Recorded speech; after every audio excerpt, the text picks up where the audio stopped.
অর্ধশতাধিক ক্রেতার অংশগ্রহণে চা বেচা কেনায় জমে ওঠে নিলাম কেন্দ্র।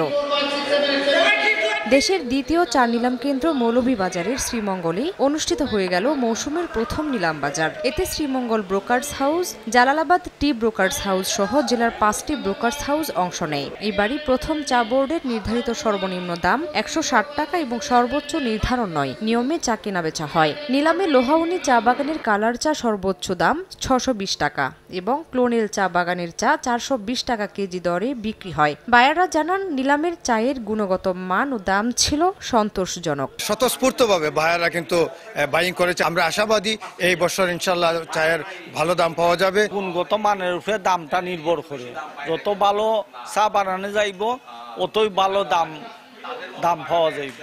এদিকে সমন্বিতভাবে কাজ করলে শ্রীমঙ্গল চা নিলাম কেন্দ্র আরও এগিয়ে যাবে বলে জানান সংশ্লিষ্টরা। প্রাকৃতিক দুর্যোগের অবস্থার কারণে চা শিল্পটাকে আমরা চা উৎপাদনটাকে আমরা এগিয়ে নিয়ে যেতে পারতেছি না। 1 লাখ কেজি চা অফারিং হয়েছে 3টা ব্রোকার্স, তার মধ্যে কোয়ালিটি সম্পন্ন চা প্রায় 70% চা সোল্ড হয়ে গেছে। যেখানে ওয়্যার হাউসগুলো রয়েছে সেখানে যদি তারা মানসম্মত পরিবেশ এনশিওর করতে পারেন, তাহলে আমার বিশ্বাস যেখানে অধিক পরিমাণে চা হয় সেখানে অকশন হাউস আরও ভাইব্রেন্ট হবে।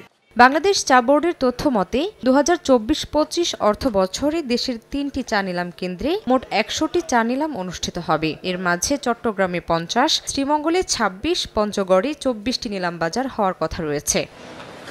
সময় সংবাদ, মৌলভীবাজার।